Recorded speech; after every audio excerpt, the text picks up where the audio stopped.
From South Carolina Public Radio, this is Who, What, When, an hour of history, games, and trivia. I'm Daniel Thompson. And I'm Brandon Gray. Welcome to the show, everyone. This week, we're visiting the magical world of Disney with a look at the company's movies, TV shows, and theme parks, as well as its place in American history, Dano. That's exactly right, Bran. Coming up later this hour, we're going to look at Disney films that were based on true stories, see if you can tell which quotes from Disney princesses and which quotes came from U.S. presidents. Oh. And we'll chat with a local educator about Disney's continued impact on culture around the world. Sounds like a ton of fun, and we would love for you to join in on that fun. All you got to do is call or text us, 803-470-6347. That's 803-470-6347. Or you can just send us an email. That's all you got to do. When at scpublicradio.org. We'll take care of you. I promise. You'll have a shot at taking home the title of Who, What, When Champion of the Week, Dan, as well as a very special trophy. You know it. You love it. It's the Who, What, When Fanny Pack. That's exactly right, Bran. To all who come to this happy place, welcome. Those were the first words of the dedication given by Walt Disney for the opening of Disneyland on July 17th, 1955, Bran. And can I say this? Yeah, please do. Welcome to this happy place that we call Who, What, When. You said it, buddy. That's pretty good. I know. Maybe we should start by saying that. There's no copyright issues No, there. I don't think so. I bring that up, Bran, because you could say the opening of that theme park was a real turning point for the Walt Disney Company. It was already a successful film studio at that point, but then it started to become the powerhouse that we think of today, influencing so many different aspects of popular culture. I know, and I think that's what makes it such a great topic for this show, because there's so much to talk about when it comes to Disney history, the impact that this one brand has had, both good and bad. To that point, I think we're only going to be able to scratch the surface of it today, Dan. No question. I mean, just you, Bran, you are from Central Florida. I am. You grew up very close to the theme parks. I did. Yes, I did. I went multiple times. It's great. It's very fun. It's also one of those things where you go there and you're like, I spent $1 billion to eat a turkey leg and ride a ride. Yeah. And so it's a lot of fun, but it's also sometimes can be a little frustrating. Disney Springs, less springs, more walking. Is what I learned about Disney Springs. Yeah. Can I ask you this? Favorite mouse? I don't know, Ratatouille? Is that a rat? That's a rat. It's not a mouse. No, you've never been more dumb in this moment. I just didn't want to say Mickey Mouse. Is there another Minnie Mouse? Yeah, you can go Minnie. You can go Minnie? I don't really like either one of them, to be honest with you. Wow. Not a big fan of Mickey or Minnie. That's right. tough. That's tough. I'm a rat guy. I think I'm going to go with Stuart Little. Stuart Little. Yeah. Surprisingly, they did a DNA test. Yeah. He was a rat. Oh, man. I hate that. Once again, there's so much we could talk about when it comes to Disney, mouse or otherwise. Yes. But before we continue, let's bring in some contestants here this week. I love that idea. We've got two of them on the line right now. Caller number one, welcome to Who, What, When. Hey, this is Paul Grimshaw. I'm calling from Myrtle Beach, South Carolina. Ooh, from the old dirty Myrtle. Love to see that. That's right. Hey, Paul, favorite Disney movie and why? Ooh, man. You know, I hate to go way old school. Fantasia always did it for me. Saw it as a kid at the movie theater. Our class went there. But, I mean, they're all fantastic, pretty much. Yeah. They're all when fantastic. Fantasia won American Idol, that was Fantasia huge. winning American Idol was huge for the Disney brand. Yeah, that's exactly right. Huge. Paul, what's the best and worst month to live at Myrtle Beach? Oh, wow. Locals like the shoulder seasons because the weather's better and the crowds are smaller. So fall, assuming there are no hurricanes, is a great time of year, and early spring can be nice too. The summer sucks. Let's just be honest. It's way too hot. Yeah, Paul gets it. Paul's the a straight sucks. shooter. Maybe Paul should be dressed up like Woody. Yeah, first week of June has got to be brutal right after Memorial Day if you're in Myrtle Beach.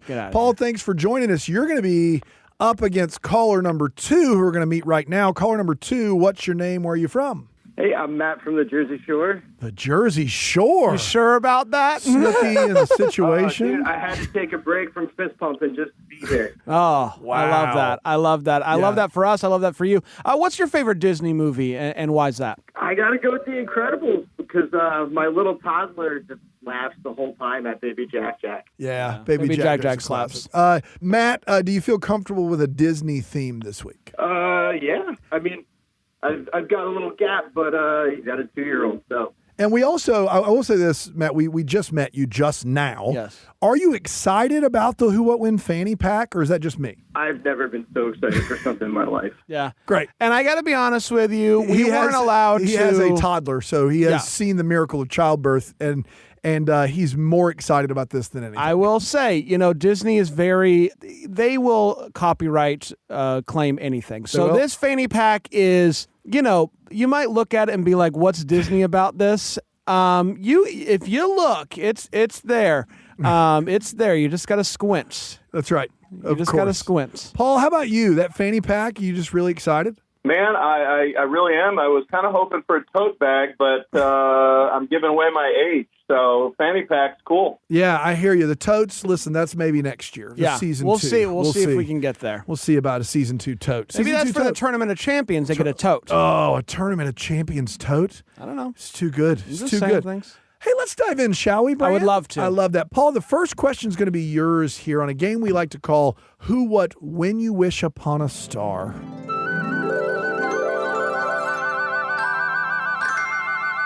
Really well done. Who, What, When You Wish Upon a Star. It's a little Disney history, some trivia. First question's yours. Are you ready? I'm ready. All right, here we go. Which Walt Disney theme park is the oldest, opening July 17th, 1955? Is it Magic Kingdom in Orlando, Florida? Is it Disneyland in Anaheim, California? Or is it Disney's California Adventure in Anaheim, California? I believe it is Disneyland in California. It's Disneyland in California, says Paul, and he's right. Wow. He nailed it. Well done. Yeah. Paul, have you ever been to Disney World or Disneyland? I've been to Disney World several times, never to Disneyland. Yeah, the OG out Yeah. there. Have you ever been to the one out there? I've not been to the one out there. I hear it's falling apart. It's so old. Yeah. They haven't made any changes. 70 years. Yeah. The roller coasters, real sketch. Yeah, many are saying you shouldn't ride them. You shouldn't ride them. We're definitely getting sued for that. We can't hear that. Matt, Paul's on the board 1-0. Your question here on Who, What, When You Wish Upon a Star.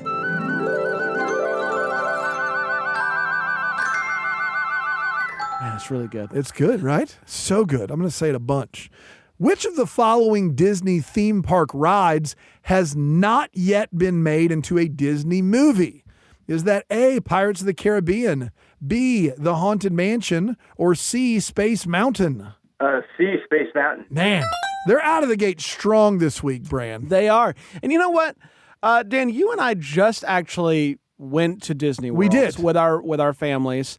And my big takeaway in walking around Magic Kingdom is how there's just a few. I feel like all the other parks at Disney have been rebranded to all focus around movies and Disney properties, while Magic Kingdom still has a couple that like Space Mountain that are just like, I don't know what's Disney about it, but it's fun. Magic Kingdom is a real hodgepodge beluga. Yeah, it is. It's just a whole mess of Disney thrown up everywhere. Yeah. And you've got the properties that became movies like Pirates of the Caribbean and Jungle Cruise. I'm surprised that they haven't made Space Mountain, just changed it into fitting around some sort of continue theme. to be shocked at how long the line is for Space Mountain. But, that's just You me. could do a Lightyear theme with Space Mountain pretty easily. I don't know. Lightyear's right around the corner. I know. It's a whole thing. Hey, it's 1-1 here on Who, What, When. We're playing a little game called Who, What, When You Wish Upon a Star. Can't use that. Oh, my gosh. Paul and Matt are tied 1-1. Paul, it's your question. Here we go.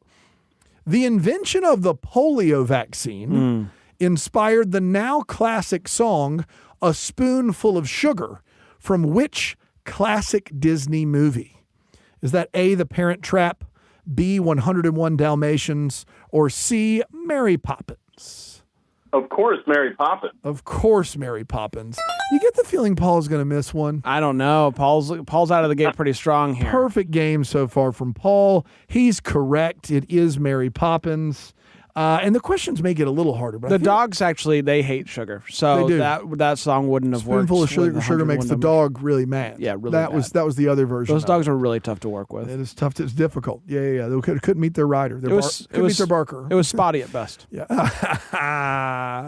Oh man, that joke was just Cruella. Matt is 2-1. Matt, pressure's on. Here's your question here.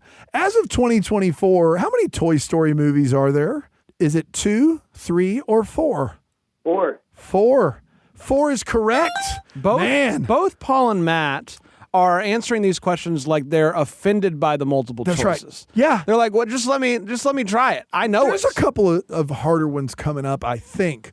But also, I do think I get the feeling that Paul, like having seen Fantasia in grade school, and Matt having a current toddler, probably find themselves in a unique situation where they're built for this. They're built for this. They're built for this. And that's why it's 2-2, and that's why we got a perfect game going. It's a real barn burner. The stakes are high. It's Who What When at South Carolina Public Radio. It's Who What When You Wish Upon a Star.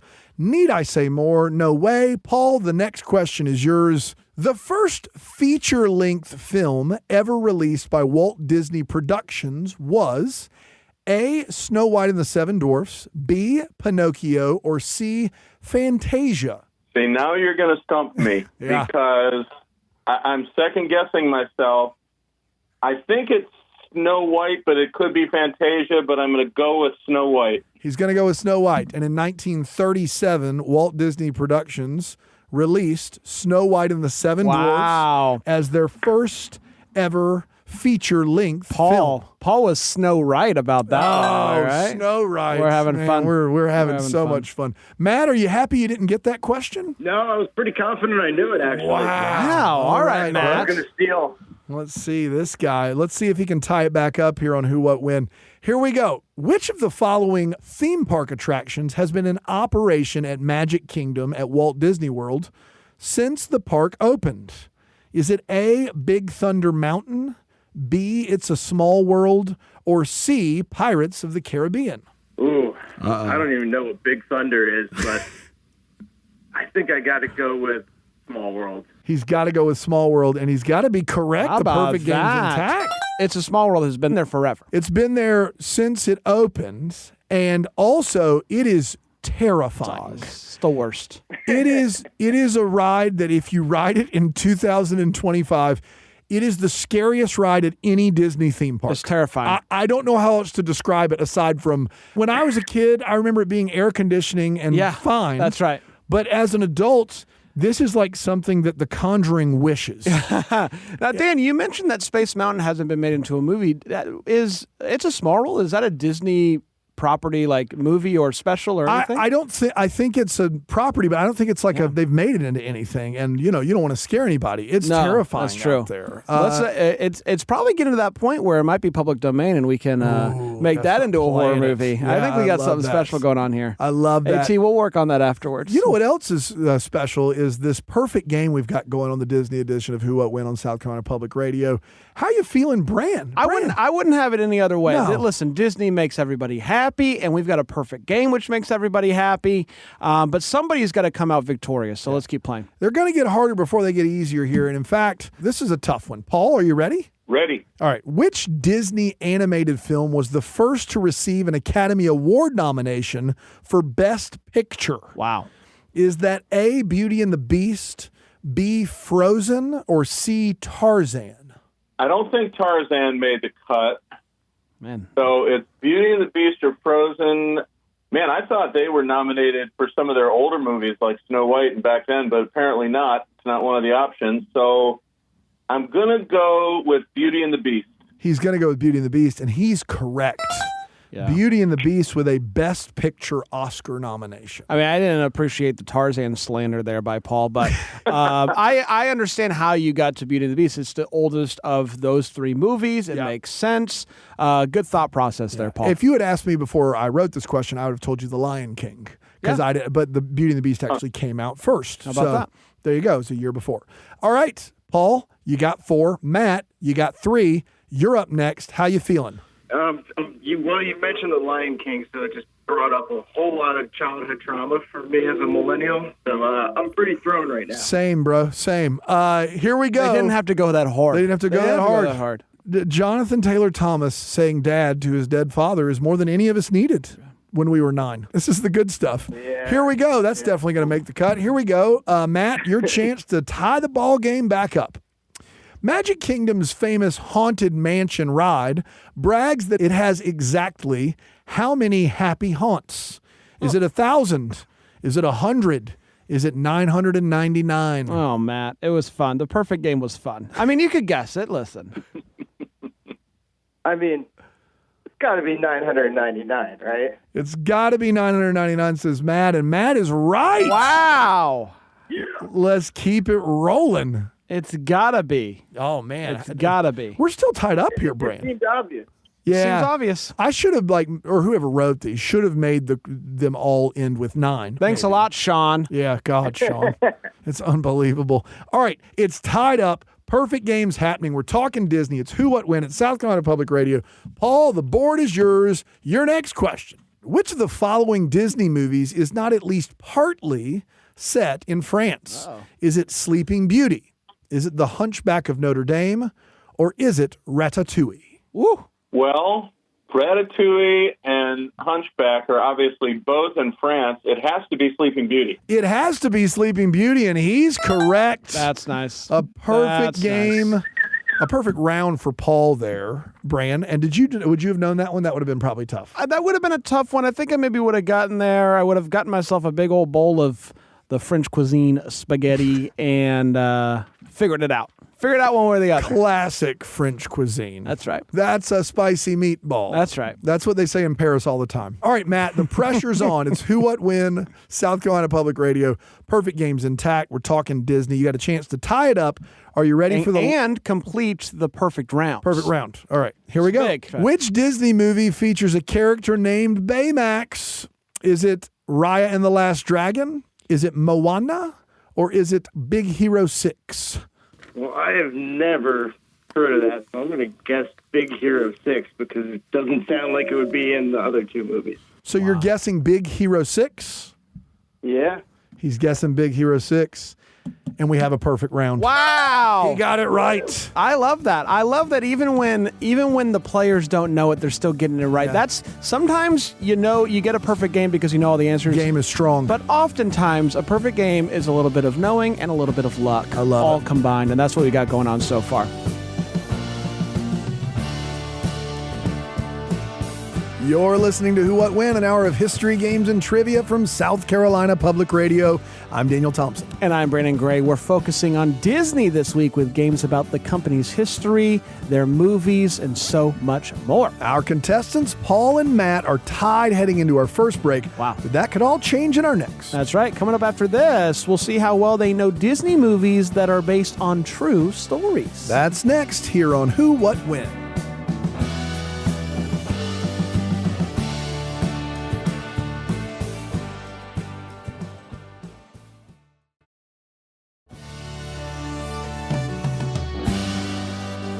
Welcome back to Who, What, When, South Carolina Public Radio's Hour of History, Games, and Trivia. I'm Daniel Thompson here with my best buddy, Brandon Gray, and Hello. today we're talking all about Disney. That's right. And we'll get back to our games in just a moment. But first, I just want to remind you if you would like to join the magic that is Who, What, When, we would love to have you. All you got to do is call or text 803-470-6347. We'll get it either way. Or you can send us an email, whowhatwhen@scpublicradio.org.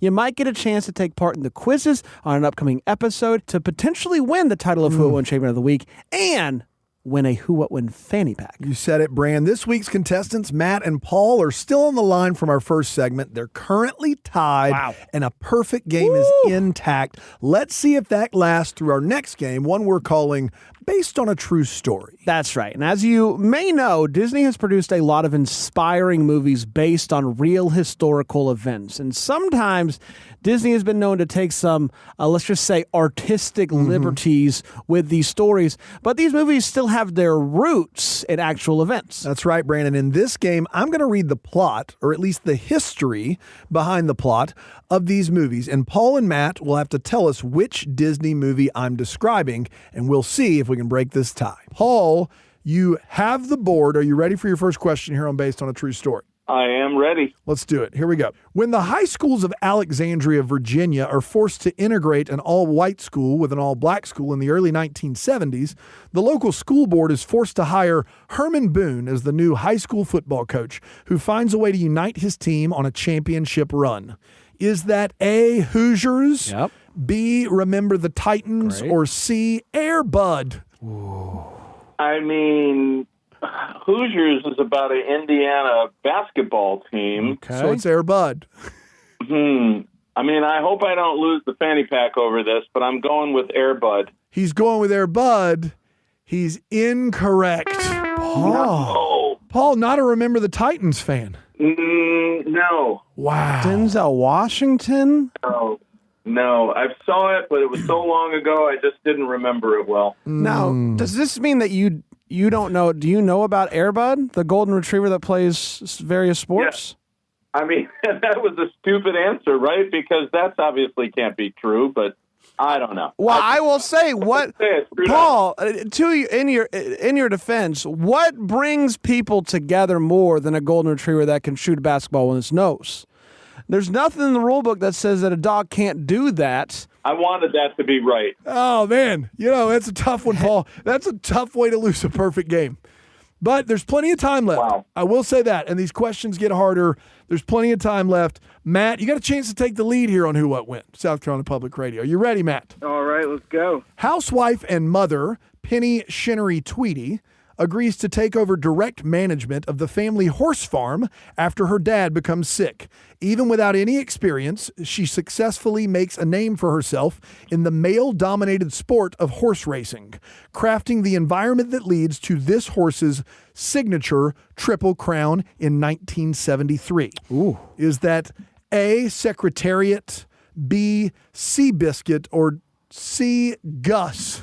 Well, I know it's not Gus. So, man, which one of those two horses were a Disney movie? I have no idea. That is the big question. There was a big moment for horses there. There was. Yep. I guess I'll go with Seabiscuit because Secretariat sounds like too serious of a name for a kid's movie. He's going with Seabiscuit, and he is incorrect. Oh, if you're Paul, you love to see that. Seabiscuit, the 2003 film by Universal Pictures and DreamWorks. Secretariat, the Diane Lane film, was a Walt Disney film. The game is still tied. What's Gus? I do want to shout out, Gus is a Don Knotts, Tim Conway 1975 Disney movie about a mule that kicks field goals. Wow, so Gus kicks so that Air Bud could shoot and score. That's right. Yes. Amazing. Yes, and I believe the Gus has to be drunk to do so, if I'm not mistaken. It was a different time, the 1970s. Maybe it wasn't 1975, maybe it was earlier, but 70s Don Knotts movie where they get a mule drunk and have him kick field goals. Yeah. So, Paul, you got to feel good about that. You got to feel good about it still being tied right now. I mean, thank you, Matt. I appreciate that. Perfect game is gone. Perfect game is off the table. They're gentlemen about it. We new game here. The categories it's tougher. It's just tougher than the Disney history trivia. Paul, it's back to you. Are you ready? Ready. High school baseball coach and chemistry teacher Jim Morris, who retired as a minor league baseball player because of shoulder injuries, rediscovers his fastball and promises the high school team that he coaches that if they win the district championship, he'll try out for the major leagues again, leading him on an improbable journey to pitching for the Tampa Bay Devil Rays at the age of 35. Is that the Bad News Bears? Is that the Rookie? Or is that $1 Million Arm? Not Bad News Bears, one of my favorite movies. All right. Classic. The Rookie, or my third choice? $1 Million Arm. The Rookie. I don't know.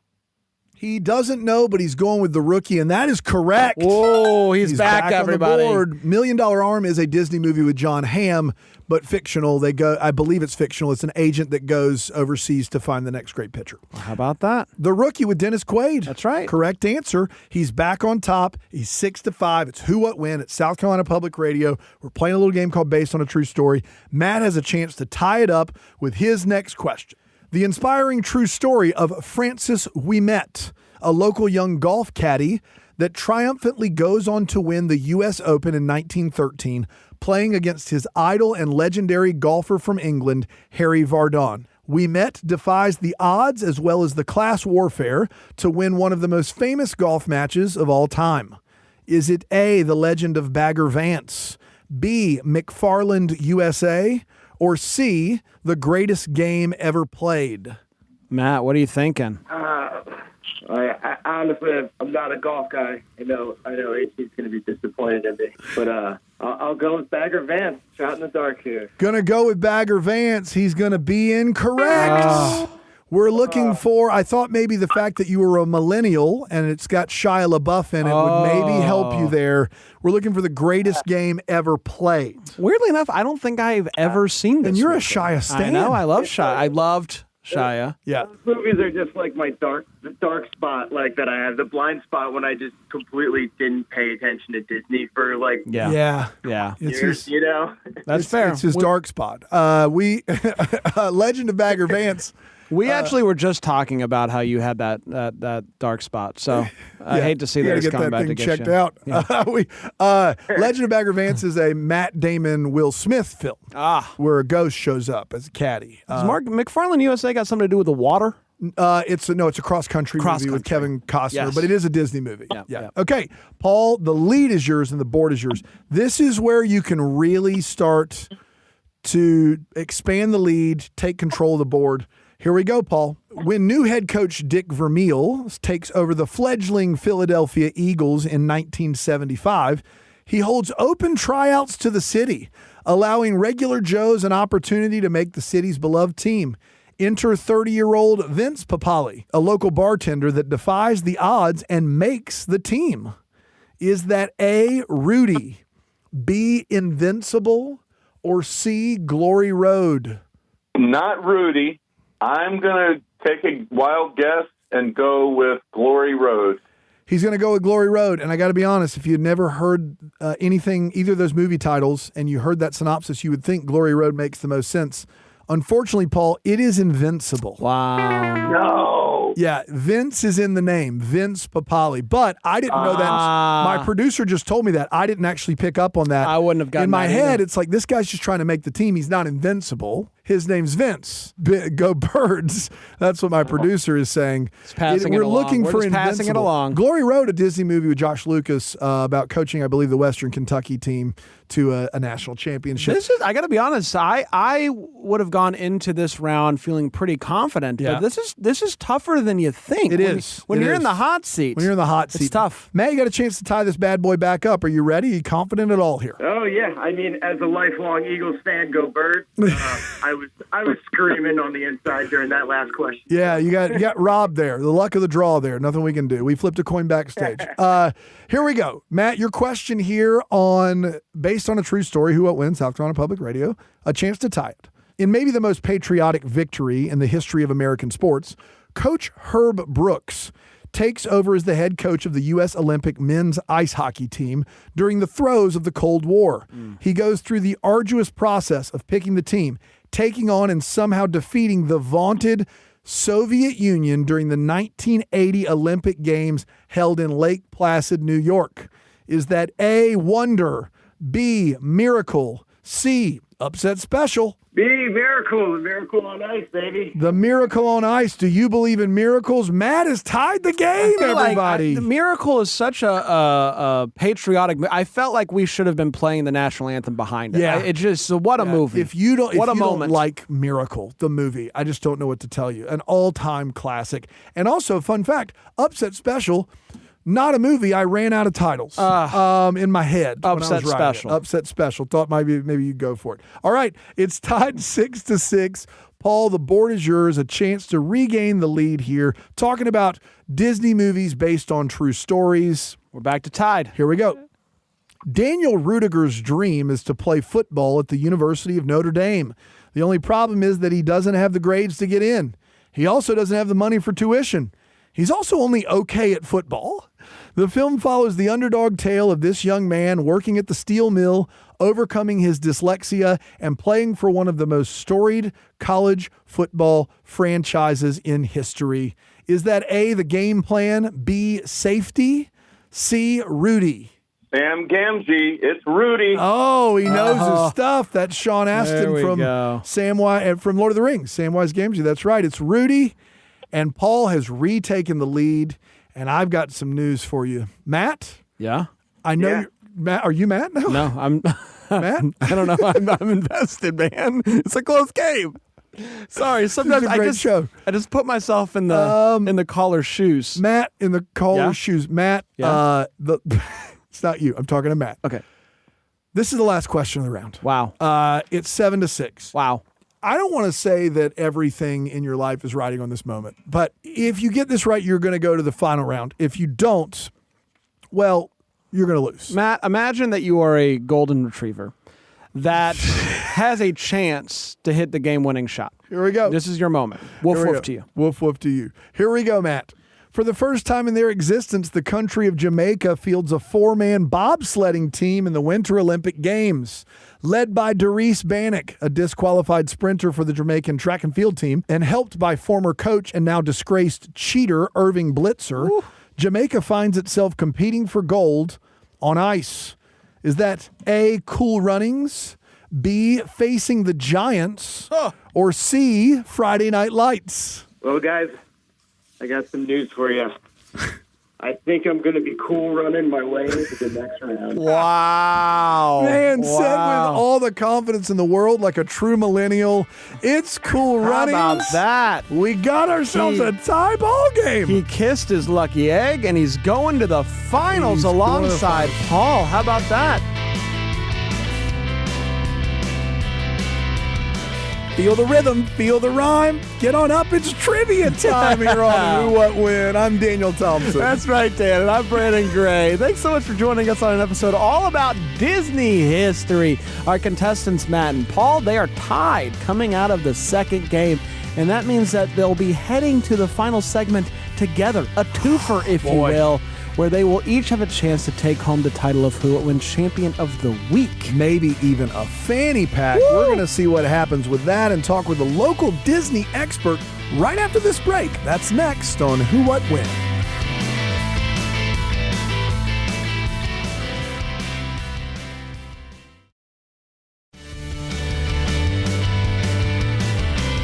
Welcome back to Who What When, an hour of history, games, and trivia here on South Carolina Public Radio. I'm Brandon Gray. And I'm Daniel Thompson. We're talking Disney this week, from the company's beginning to their animated movies to the creation of their theme parks and more. That's right. We're going to get back to our games in just a few minutes. But first, we wanted to speak with a bona fide Disney expert in this week's Educator Spotlight. So joining the show this week is Evan Noe, who is the assistant professor of history at the University of South Carolina, Lancaster. He also is on the editorial board for the International Journal of Disney Studies. Evan, thank you so much for joining us today.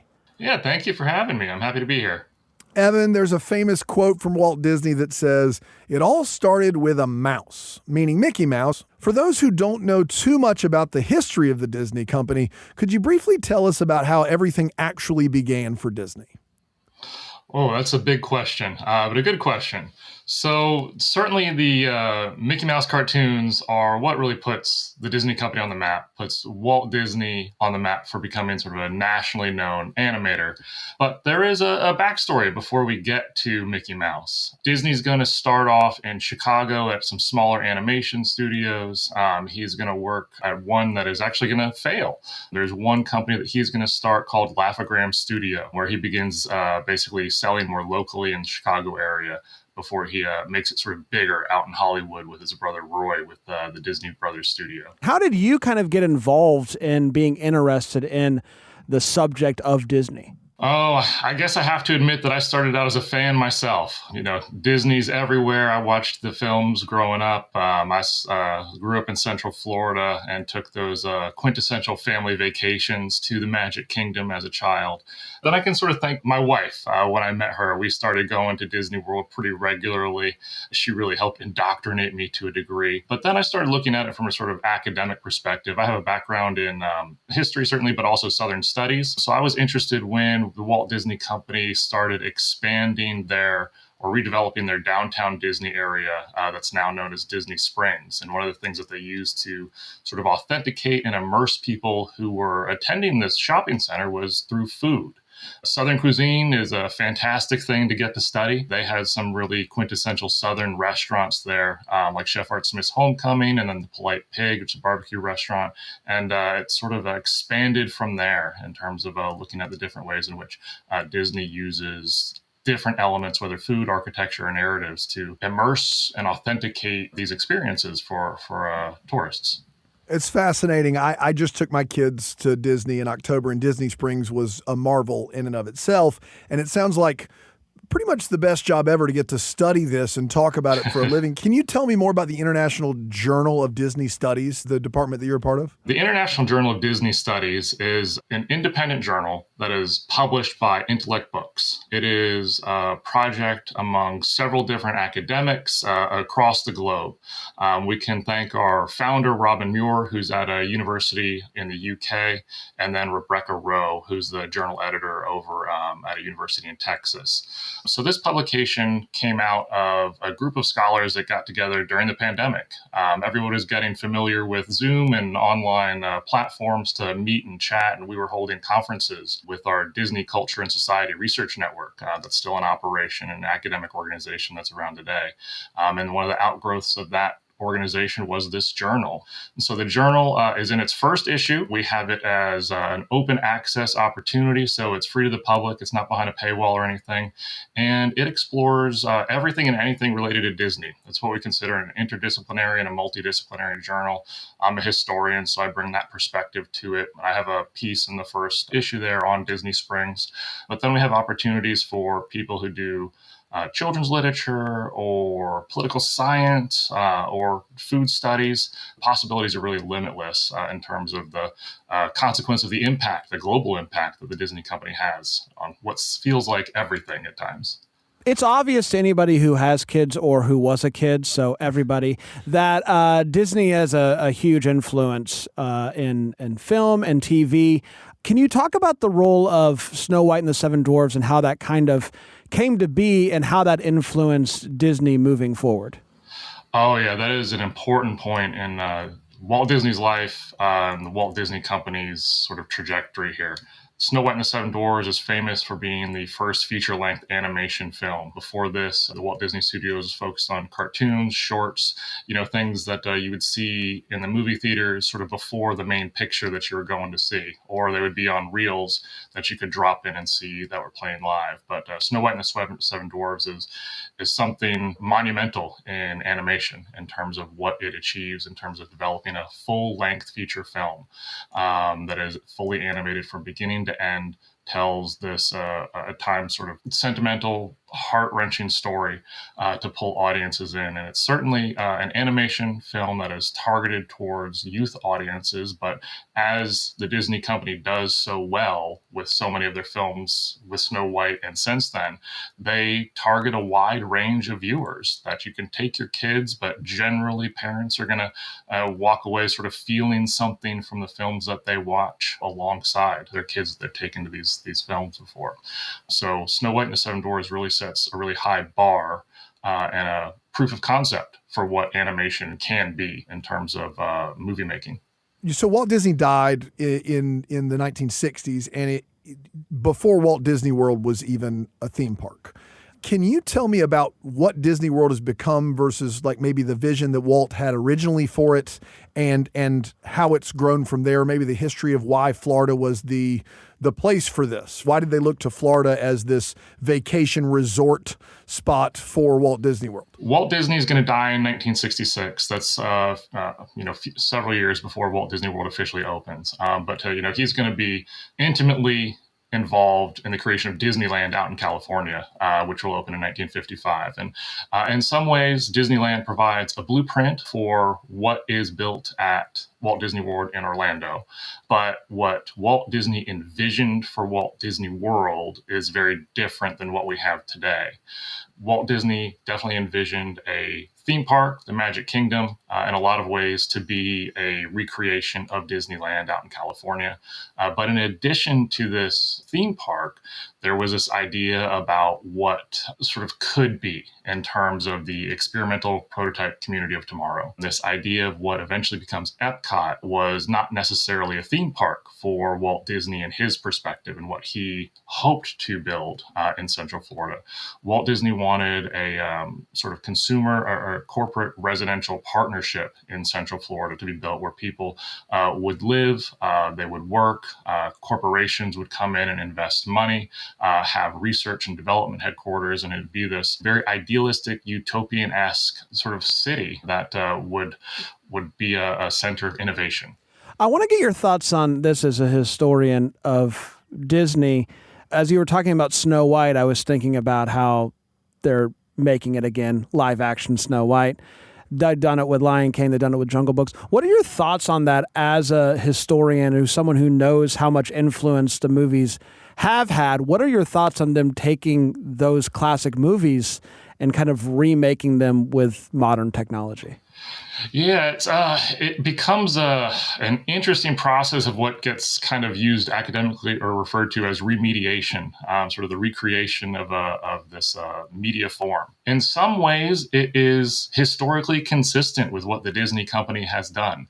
The stories that Disney is creating in these classic animated films are inspired or adapted from classic fairy tales that were written about and sometimes drawn in sketch form. So to then take sort of the next step with using predominantly CGI to animate these different features, it is a trajectory that the company has been on. In this sense, though, it is using films that they have now created to redevelop them in new formats, using new technologies.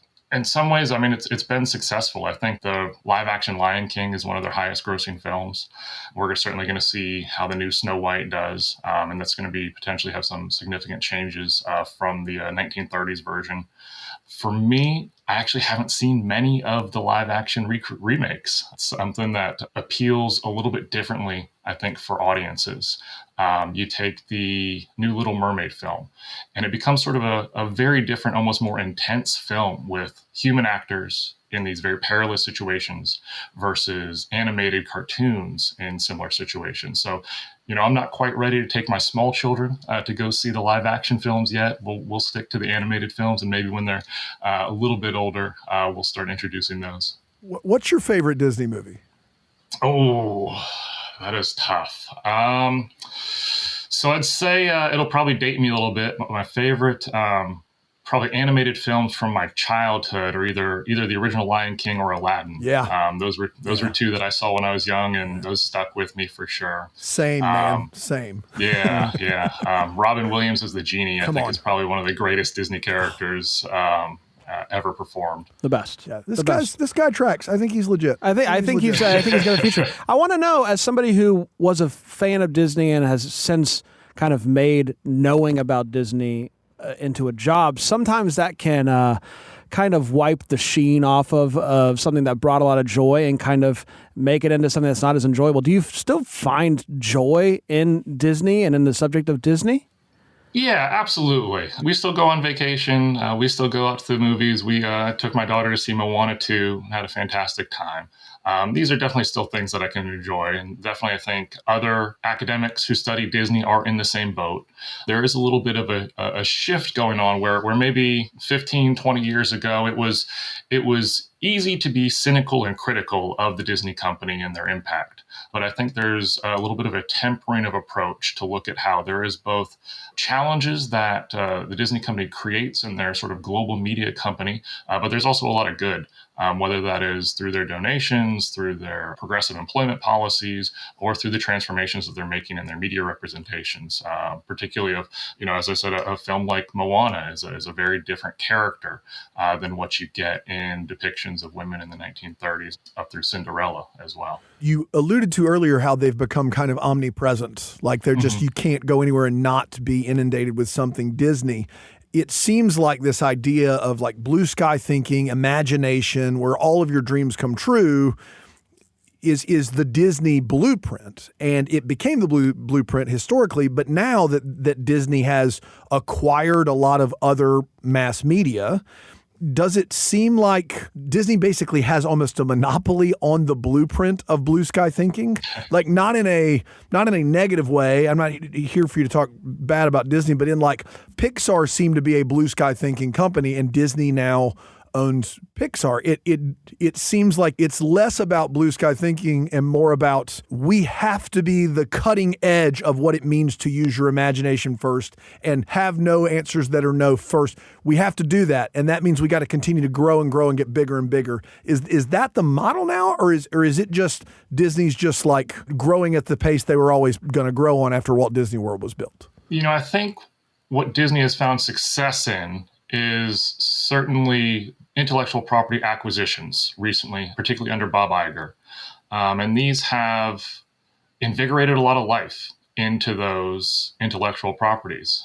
I don't know that anybody else could have managed the resurgence of Star Wars quite the same way. It's certainly come with critics from purists, but I don't know where else you're really going to get such a fantastic sort of Star Wars experience in a theme park on each coast. Universal Studios definitely has shown that they can be successful through Harry Potter on a similar level of theming and detail. So they have competitors out there. Universal certainly being one of the big ones in both this duality of media and tourism experiences. But then you still see other smaller enterprises popping up. Busch Gardens is still around. Legoland is a fairly new entry into the theme park industry that is providing sort of a more niche market that is challenging Disney and for certain demographics. But yeah, in terms of animation, I mean the big ones, you've got Disney, you've got Universal, you've got DreamWorks that are sort of in charge of this medium. Evan, thank you so much for joining us. Is there anything else that you want to let the people know before we let you go? Well, thank you for having me. As I said at the beginning of the show, I'm a professor at the University of South Carolina, Lancaster, and I know your audience gets a lot of attention in South Carolina. And if you guys are ever in the area, I'd also encourage you all to come visit us at the Native American Studies Center on campus. So we have a museum, we have an archaeology lab, we have a speaker series, and we'd be fantastic to have you come visit. Evan, thanks so much for your time, and thanks for coming on Who, What, When. We really appreciate it. All right, happy to be here. Thank you.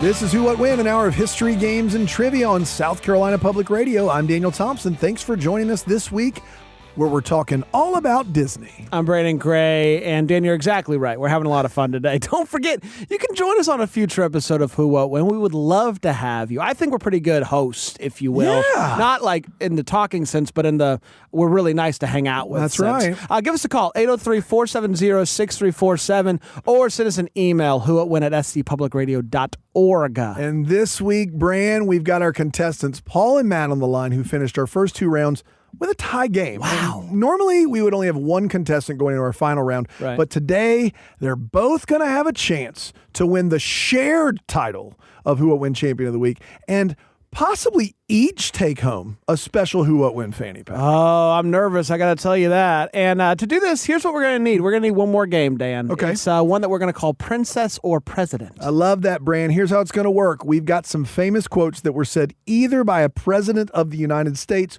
or by the heroine of a Disney movie. Now, we should say up front, we've taken a little bit of license here, just like Disney does. Not all of these characters are formal princesses in their stories. Some are just the lead of the specific Disney property, but we just love the alliteration of the title so much we couldn't let it go to We waste. love alliteration. That's one thing you need to know about us. Yeah. Matt and Paul, here's what we're going to do. I'm going to give some dramatic readings. I'm going to warm up my vocal cords.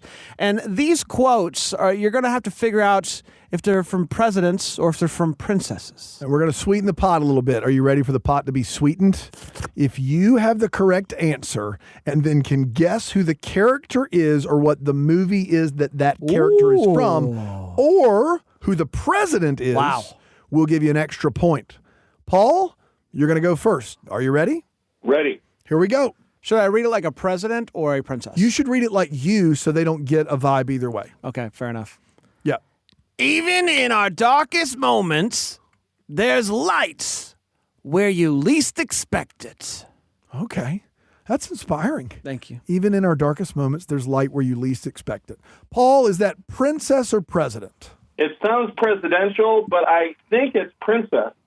He thinks it's princess. He's correct. It is princess. Paul, a risk-free guess. What movie does that come from?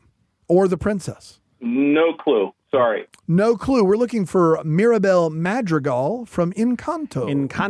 Encanto. But Paul does get a point and the lead. Here we go, Matt. Princess or president? You take a pick. Have courage and be kind. Where there is kindness, there is goodness. And where there is goodness, there is magic. Oh, God. President. He's going president. And Cinderella would maybe make a good president. Yeah. But I'd vote for unfortunately hasn't been president yet. We're looking for Cinderella. Yeah. That was the correct answer. So unfortunately, Matt, you did miss that one. Remember, there's a chance to get double points here. That's right. So you're not out of it yet. You're not out of it yet, but the board is back to Paul. Paul, are you ready for your next question here on princess or president? I'm ready. I will All just right. say there's not enough presidents talking about magic in their speeches. right. So let's work on that. Yeah. Okay, here we go. Do what you can with what you have where you are. Princess or president. Paul, what are you thinking? You're reading all the questions like you're Calvin Coolidge. I know. It's just throwing me, but I don't know, but I'm going to guess president because we've had two princesses in a row. That's a good strategy. It's a good strategy, and you're correct, Paul. It is president. You want to take a wild guess at a president that it might be? Calvin Coolidge.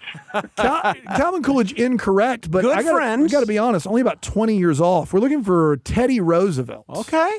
Teddy Roosevelt. Coolidge president in the early 20s, Roosevelt in the early 1900s there. So leaving the door open for Matt here. right. Matt's only down 2, so in That's right. theory, he could tie it up right here, right now. Correct. He could. Matt, your next question on princess or president starts right now.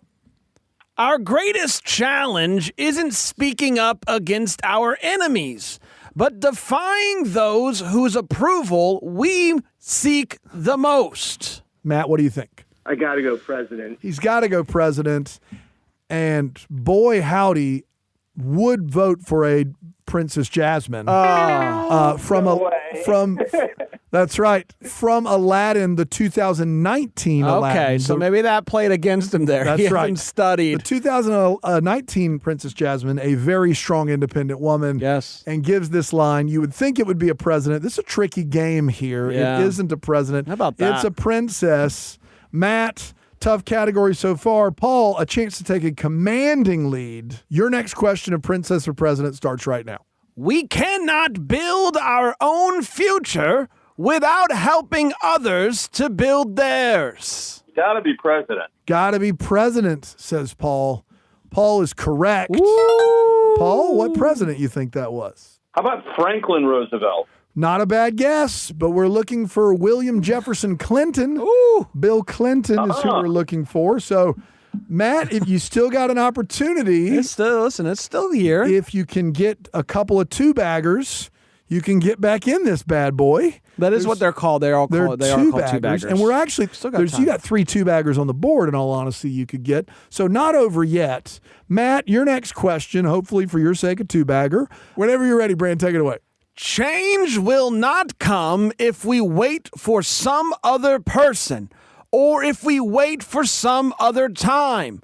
We are the ones we've been waiting for. We're the ones we've been waiting for. Matt, what are you thinking? Guess I'll go princess. Matt. You know when you get in a casino and you're on tilt and you're constantly just like, I've put it on black 5 times, I'm going to put it on red.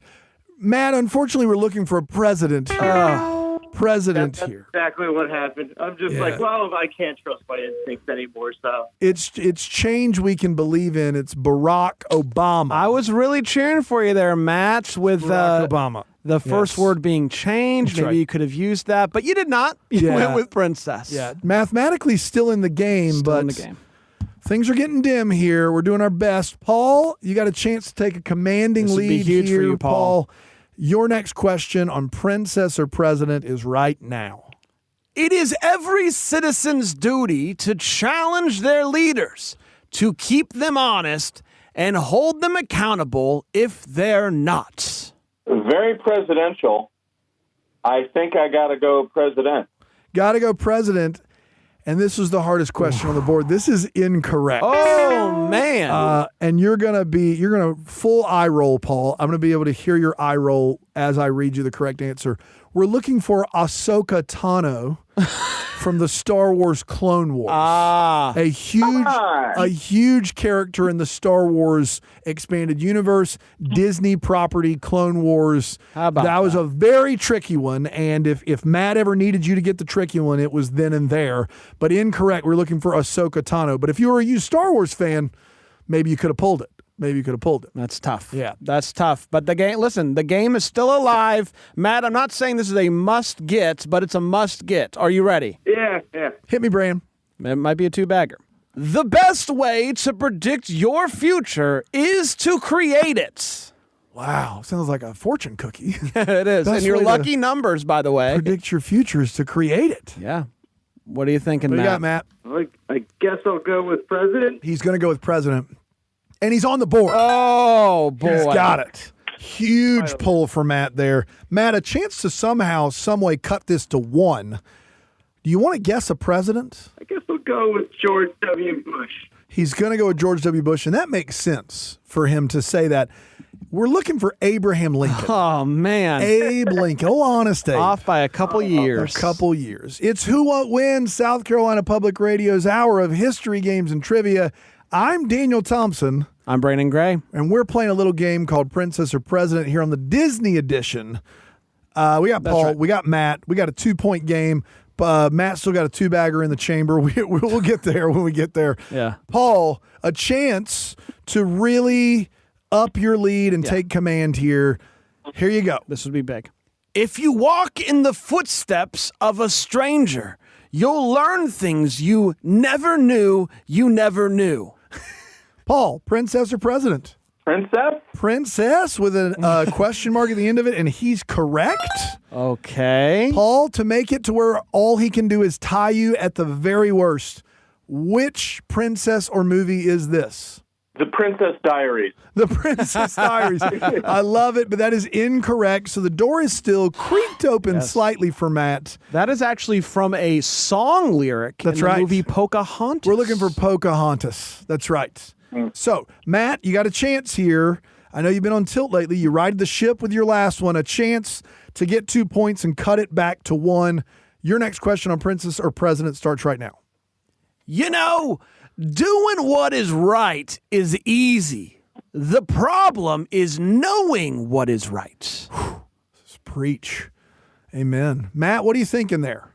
President. He said president. He's correct. Okay. Let's see if we can stretch that single into a double. Matt, what president do you think said, doing what is right is easy? The problem is knowing what is right.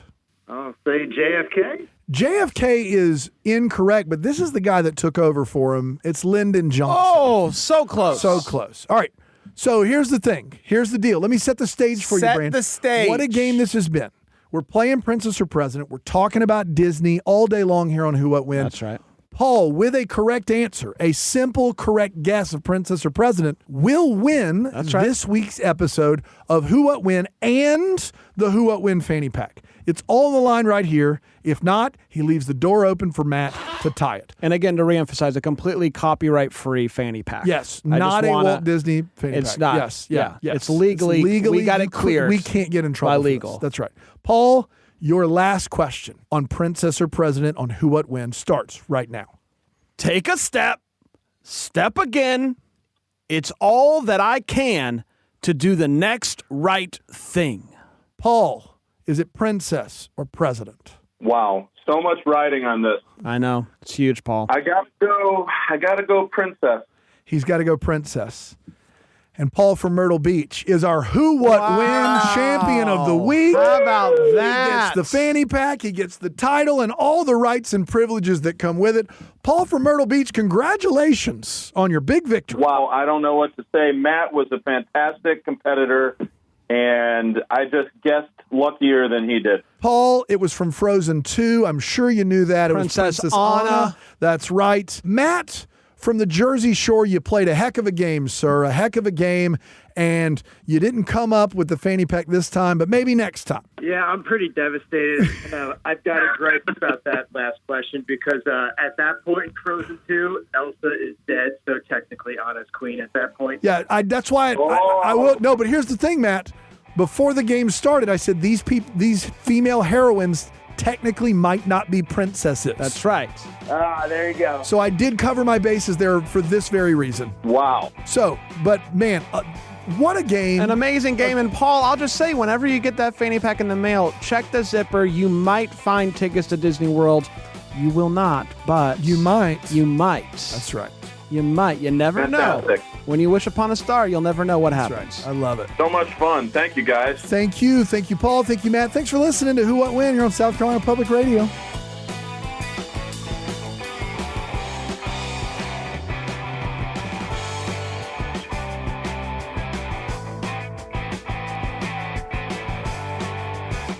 And that will do it for this Disney edition of Who What When. Thanks again to our contestants Paul and Matt for playing with us today. And congratulations again to Paul for becoming this week's winner. Our producer is A.T. Shire. Our executive producer is Sean Birch. And if he were a Disney character, he'd either be the little kid from The Sword and the Stone or the magic carpet from Aladdin. This show is a production of South Carolina Public Radio and is made possible in part by listener contributions to the ETV Endowment of South Carolina. Want to be a contestant on a future episode of Who What When? Just give us a call, 803-470-6347, or send us an email to whowhatwhen@scpublicradio.org. You can find out more about the show on our website, southcarolinapublicradio.org/whowhatwhen. You can also subscribe to Who What When wherever you listen to podcasts, or you can listen through your smart speaker by asking it to play Who What When. I'm Daniel Thompson. And I'm Brandon Gray. Join us again next week for more history, games, and trivia right here on Who What When.